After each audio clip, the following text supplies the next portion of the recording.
23 मार्च 2022 को OIC यानी के ऑर्गेनाइजेशन ऑफ इस्लामिक कोऑपरेशन ने अपनी 14th annual report on Islamophobia जारी की।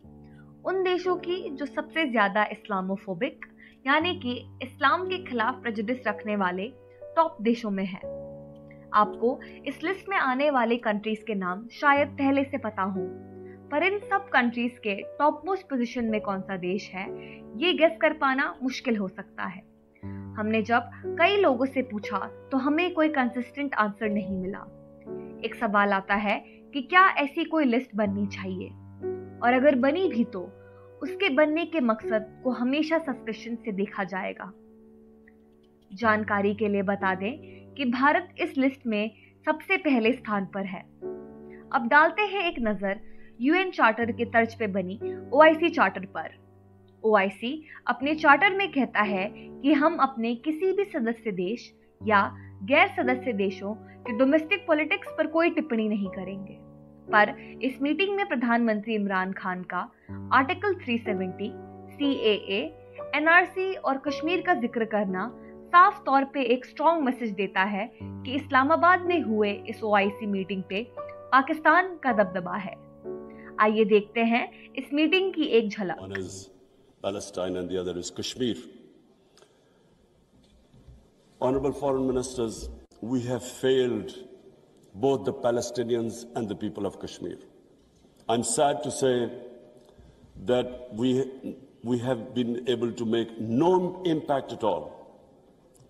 They don't take us seriously on core issues.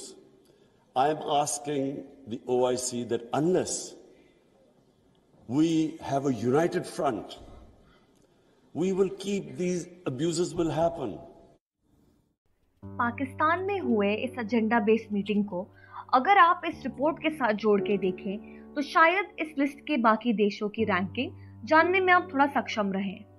पर अगर आप इस मीटिंग के स्पेशल गेस्ट के तौर पे बुलाए गए चाइनीज फॉरेन मिनिस्टर वांग यी की स्टेटमेंट को भी सुने तो आपको डेफिनेटली इस लिस्ट पर थोड़ी और अंडरस्टैंडिंग मिलेगी। आइए देखते हैं उस मीटिंग की एक क्लिप। 在克什米尔问题上，我们今天再次听到了很多伊斯兰朋友的呼声。中方和大家一样，我们抱有同样的愿望。 जैसा कि आपने देखा, वांग यी या 21वीं सदी चाइना इस्लामिक सभ्यता को सिर्फ एक मित्र ही नहीं बल्कि एक ऐतिहासिक साझेदार के रूप में देखती है, और इस बात की पुष्टि इमरान खान के उस कोट में छुपी है जिसमें वो कहते हैं, if you want to seek knowledge go as far as China. साथ ही वांग यी कहते हैं कि 21वीं सदी में चाइना और इस्लाम दोनों के साथ अच्छा व्यवहार नहीं हुआ है। यह दुर्व्यवहार सीधे तौर पर पश्चिमी देशों जैसे कि US, UK, कनाडा और फ्रांस की ओर इशारा करता है। पर भारत का पहली बार प्रथम स्थान पर आना किसी किस्म का संकेत लगता है। चाइना, जो कि अपने उइगर मुस्लिम्स पे हुए सिस्टमैटिक ऑपरेशन को नजरअंदाज करता है, पिछले कई वर्षों से इस रिपोर्ट में भारत से ऊपर रहा है। पर 2022 में चाइना टॉप 20 देशों में भी नहीं है। चाइना का इस मीटिंग में विशेष सम्मान और म्यूचुअल वैल्यूज के नाम पे पाकिस्तान के साथ कूटनीतिक संबंध बनाना या चाहे तालिबानी सरकार को अफगानिस्तान में शासन की मंजूरी देना, ये सब साफ तौर पर चाइना का हस्तक्षेप इस लिस्ट में दिखाता है, क्योंकि ये वही OIC है जिसने कुछ सालों पहले अबू धाबी में हुए अपने एनुअल समिट में स्वर्गीय सुषमा स्वराज जी को चीफ गेस्ट के तौर पर इनवाइट किया था, जिसका कि पाकिस्तान ने विरोध करते हुए इस मीटिंग का बहिष्कार किया। हम कह सकते हैं कि चाइना अमेरिका के साथ इस ग्लोबल पावर की रेस में पाकिस्तान और अफगानिस्तान जैसे इस्लामिक रेडिकल स्टेट्स के साथ लॉबिंग कर रहा है।